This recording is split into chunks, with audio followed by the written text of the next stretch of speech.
split pea first. You want to grab me a little bit more of that ham stock? Yeah, it's up here. Ham stock? Got it. When I'm done cooking myself. Alright, so onions and split pea. This takes a little while. It's puree, so I'm not so concerned about the knife cuts. But the sachet, I don't know, obviously you don't want it. But the other thing is, I'm going to go ahead and grab, you want to grab me a strainer. We want to rinse these, just because every once in a while you'll go through them and you might see like a little pebble or something like that. Plus there's all sorts of like dust and whatnot. So I always wash beans, and I always wash lentils. So we'll go through and wash that. I'm starting this one like a regular one that puts in the sink. I always go through and I wash all my beans.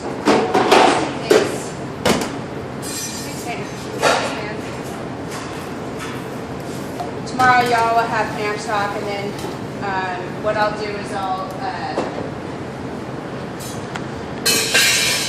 I'll take and shred all the meat for you. So I'll have it all up here. So you just grab some ham stock, which will be ready. We'll strain that off, and then you can grab a pile of the meat. It takes two. Yeah. It takes two to make things go right.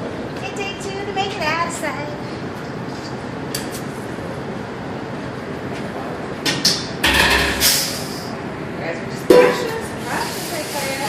So here's the tricky part when it comes to making the split pea soup, and as the majority of you make split pea soup before. So what happens is that these obviously start to dry. They don't need to be soaked the night before. By the way, that's on the text too. It'll ask a specific question, and it'll say, do these need to be soaked first? And I say no. So see all the sediment that comes off them? They get pretty funky. We do need to stir this every so often, just because they start to get starchy, and they will have a tendency to want to burn and stick to the bottom of the pan. Yeah. So we'll go right in here, and because this has a tendency also to get really thick, we might need to add more water for our split pea.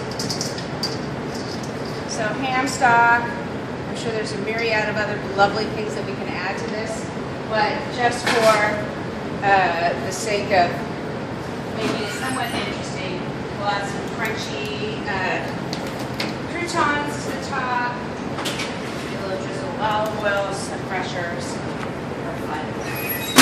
Now, because this is a puree of split pea, it has to be put through a food mill, but I'm totally okay with it being slightly chunky, and even using a hand blender for it as well. I think using the machinery for a rustic split pea soup is kind of unnecessary. Adds a nice texture, but I don't think it's necessary. All right, so next one we're going to knock out of the park is our consommé. The only thing we got a consommé, you know what, I might actually use this chopped tomato that you have here. So, I think A-Chef did fairly well with our consommés, didn't we? I think so too, yeah. A little cloudy. You were just redoing it because 3 people missed the demo. Which 3 people?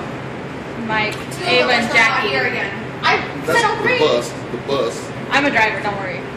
Mike, Ava, and Jackie. And Ava and Jackie are not here. Mike, this is for you, man. Thanks, See? Chef. It was helpful. Thanks, Chef. I got you. I got you. Cold stock.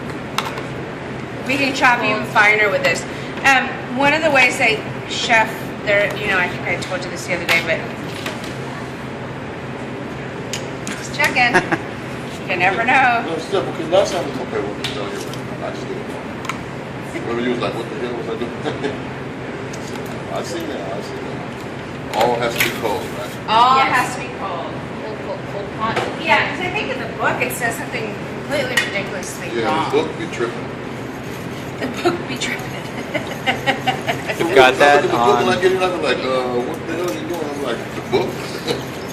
What book? I didn't even look. I just yeah.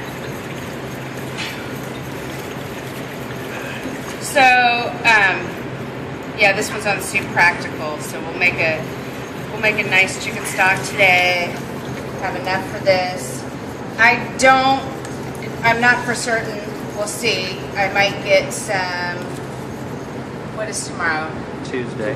Tuesday if we drop it, and then we go possibly get in some veal bones. If not, we'll do the French onion with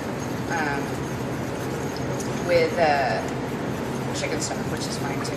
I think there's some veal hanging around. There's some and left. I whatever. think there's We'll 4 just use bags. up all stock before break. We have a short week this week. No, it's Monday technically. Not We're having technically. a test on Monday.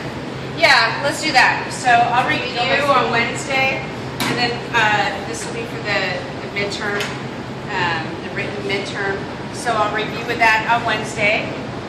Normally we would do it like at the end of the week, but we're not here. So I'm gonna stir this. I'm gonna take out this whisk. I'm gonna stir this till it gets to that first bubble, right? Yes, chef. So technically we would do this, like I said, on Friday, but since right here we'll do it on Monday, it'll give me the opportunity to go over and so y'all get 100% on the weekend. You know exactly what I say for. Practicals on Wednesday. Yeah, Next week. yeah, this week. Like, 2 days. like the day Soup after practical. tomorrow. Yeah. Then our French midterms on onion, Monday. consomme, and French Asian onion, clam consomme, clam chowder. chowder. Oh. Can I stir this? You do Ah! Oh, just hold your head right there. Okay. It's a good spot. All right, so Miss Moon, do you want to get a lid for that? What you call it? Miss Moon? Miss Moon. You know, we named, we got a new puppy. What's Her in name there? is Sparkle. So Is that our, that's our, That's our ham stock, green yeah, the peas, peas. For you? onions, My dog, we got celery, a little cute carrots. little poodle mixed with Yeah. Chihuahua. Oh, you don't think that's fitting for you? What is it? Her name is Sparkle. Oh, Sparkle. How And then perfect the- is that? And he I mean, said, he said We you say don't your need, kid I name mean, it. he needs a new name, but I Yeah, think you guys that's got a perfect fish, for you got him. No, sparkle. Sparkle? Yeah. You probably will pierce his ears too, huh? I'm the cordon bleu Sparkle. So this one is a little different. The cream we'll add at the end, the wine and stuff and things. So,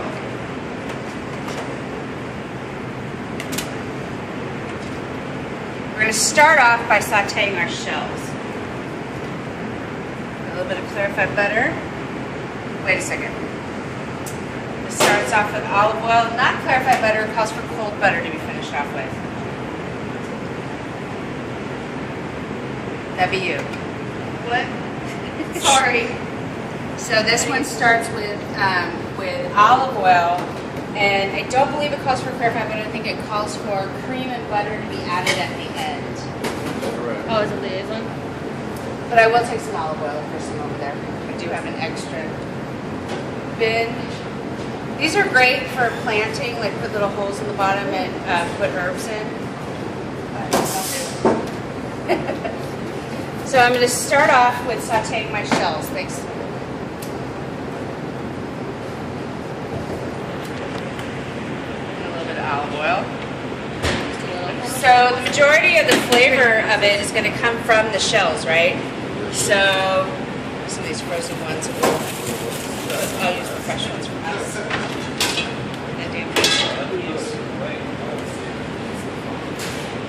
I'm doing a much bigger batch than y'all are making. So start off with our lovely shells and some of the shrimp meat. I'm going to save about 3 of these shrimp aside, and I'm going to saute them in a pan just to use it for garnish.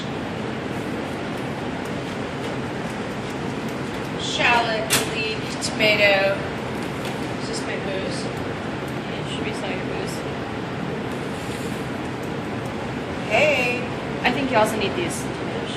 Yep. Let's get some tomatoes. The tomatoes were for garnish, but I'll just throw them in there anyway. It'll still be good. I'm going to turn this up a little bit, otherwise you'll never. That's what you get. That's what you get. I would never. Except up right now. Make a big old batch for you. Delicious. Shells in there. So, does the majority of the people in here do something fun and gourmet for Thanksgiving, or is it traditional? Fun and gourmet. Fun and gourmet. I'm traditionalist. Last year we did a chorizo on turkey. So we did a mix of chorizo, sausage, and some other sausage and stuffed it under the skin. Wow. It was delicious. Yeah. Have you ever done turducken yet? I have not done a turducken. I'm old school. I brine my turkey.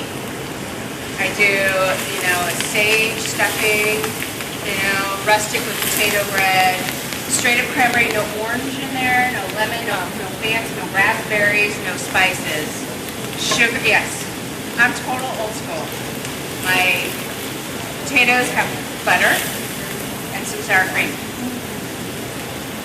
On the box. Out the box. And I already made a turkey last week. So I saved all the bones, and I made stock last night, so I can have that for my stuffing and my gravy. And done. And then I tell my friends they can bring whatever size they want. So I think my one friend, is the one I was telling you about, the baker. She said she's making a salted caramel chocolate pecan tart and sweet potato casserole. I want the sweet potato casserole. Never had it. Sweet potato casserole? Never had it. Delightful. So not only am I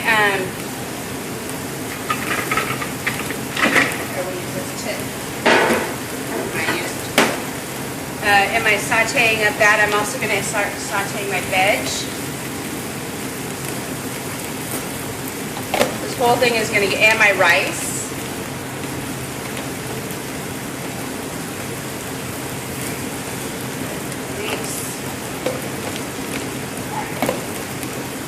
And I'm going to buy pumpkin pie from here. Because it's $5. Can't beat that. I'm gonna buy a box too. You're going to buy a pie? Yeah. Even though my wife makes it. I'll eat the salted caramel, whatever, but at the end of the day, pecan and pumpkin pie. Yeah. I was gonna try to make a pumpkin pie. Well, not try. I was gonna make pecan. Yes, ma'am. Well, I didn't put rice and veggies in the shell. It's a thicker. They start to break down because this whole thing is going to simmer, and when I go to puree, it'll be nice and creamy. Rice actually makes a really nice creamy puree. So I'm developing some lovely fond on the bottom. I gotta let go of mine. Get rid of that towel. I know. I just need something to hold on to, a white one that I was told would be okay. I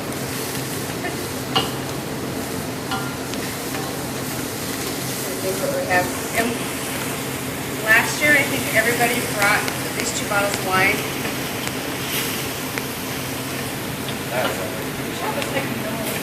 Faded. Faded. It was faded after that. And everybody stays the night over at our house. Yeah, that's a good thing. Yeah. Without the cost, everybody stays in the house. Yeah. I got When one you of start those using crazy hella, families. then I know you're from the Bay Area. Yeah. Hella this, hella that.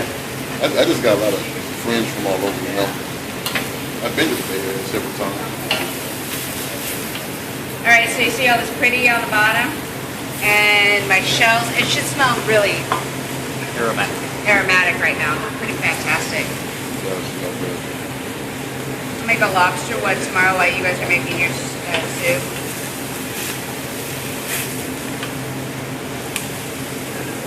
You're getting there. Eventually, right? I'll have my garlic now.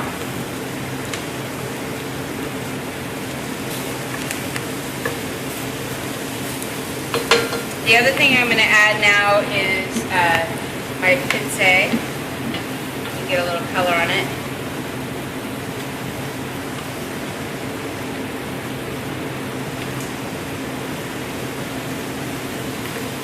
And this adds that nice pink color to my soup. You guys got some this last time? No, I didn't. I wasn't there, Cheryl. Where were you? I don't know. You just joined the class? No, I've been there since the beginning. Oh, you just weren't there. Did I bring some down to you guys? I thought somebody brought some forward. All I know is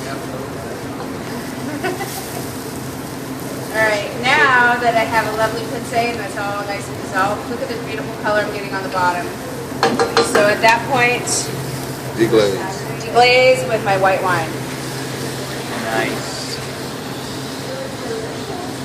I smell when you put that wine in it. I still have hooked mouth shrimp left. I know what I'm making. I got 2 big bags. So, do you understand the weights and measures of shrimp? How they, you hear them called 21-25s, and so there's 21 to 25 pieces of shrimp per pound. That's what a 21 to 25 is, and so on and so forth. And it's by per pound.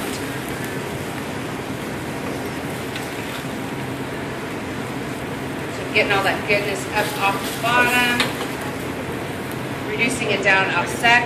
The next thing I'm going to add is brandy. And tomorrow I'll be your fire starters. Chef, that's in the cup there. Okay, add a little bit extra. So we turn off the heat just because we don't want to light the place on fire. Some of you might, but you shouldn't. Put your eyebrows away. I was like, I really like my eyebrows. We do it off heat, and then we light it up. See, I was sure my family was like, oh my God, it's the greatest. Oh wow, man, I missed that. You missed it. It's still on fire. Why don't we do that? Why do we proof is flambe? that? What proof is And that? burn 8 ourselves. proof? Because it looks really freaking cool. Probably 40. Then turn the heat back on. Why do we flambe it? Because we want to burn off some of the alcohol. But it looks cool. And it looks cool. That was kind of fly. Just dip I wanna that- look fly. Dip that saute was fly. pan That over. was fly. All right, adding in some of that whole garlic, my bouquet garni, and then my stock. I'm pureeing the whole thing. That's chicken stock, right? It is fish fouet. That is fish And I was like, fouet. I got worried for a second. Don't get worried. All right, stop. So he's at a point now where he's almost breaking my. See the bubbles? Just broke it. I blame you. You know that, right? Just saying. Professional stir. Make a terrible professional starter. Stir. Stir. There's only like Okay. 20 something days. I'm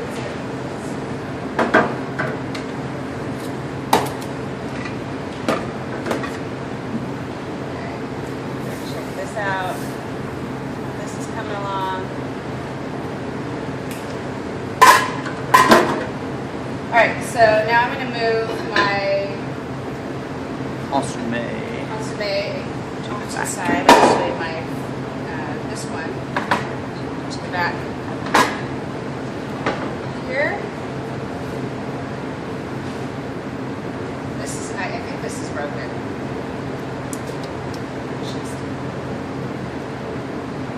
See, mine did that, but That's I accidentally. broken. So that's a really accidentally good shook it example like that, of and it What broke. not to do. It was cool as I kind of shook it and it broke.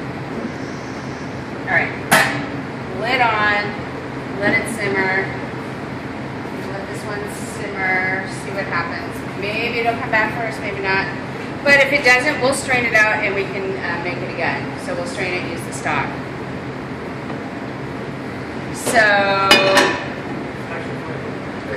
yeah, extra flavor. Let's go ahead and do our Clam and chowder. clam chowder. So this and this is garnish for extra, As are yours. So, as are these. Yes. for your.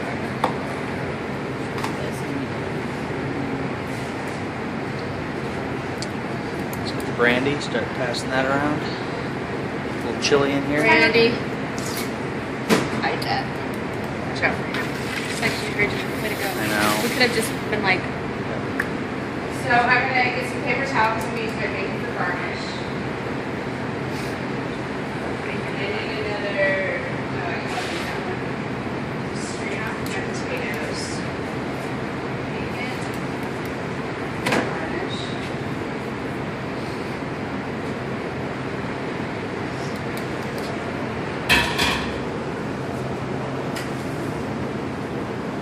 Perfect.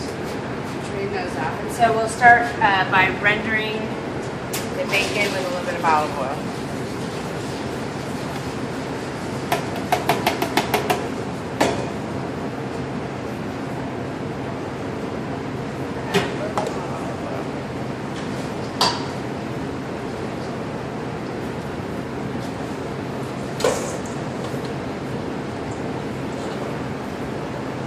Just a little bit out of it. Just a little bit. Well, I'm doing it times 4 the recipe, you know.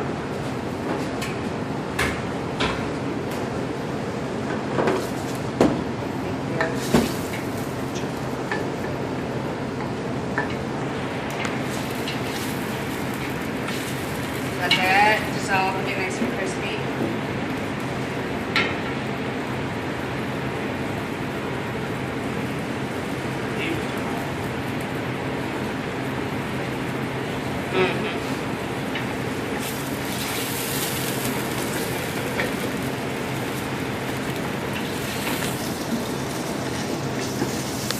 Anybody go anywhere fun this weekend? Thanksgiving weekend I will. Thanksgiving you up? Where are you going Thanksgiving?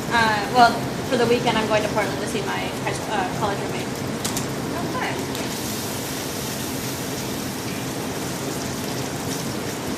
Is that where you went to school? No, I'm in school in Idaho.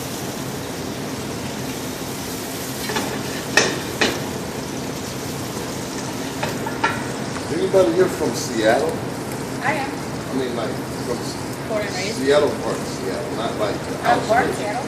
Like running downtown area? What part of I was born on, well, it's not, it was called Doctor's Hospital. It was up on First Hill. And lived in Queen Anne, lived in Ballard, lived in Fremont. I remember. Grandma lived in Magnolia. So yes. Kind of, that was kind of. I know. Born in the area, but that was it. After that, we left. You live. Oh. Wait, you don't consider Ballard or Fremont, Seattle? Curious. Paula been to Seattle. Paula? Paula been to Seattle every morning to pick me up. What part of Seattle are you from? Right in the smack part of Seattle. Stuff that you see on the news, that's where I live. That's where all the good food is. Yeah. Well, it used to be. Used to be, not anymore. She goes to Where you live? Spanish. Oh, it's on the way. Kind of. It's going to change a lot now, but I mean, it used to be so bad.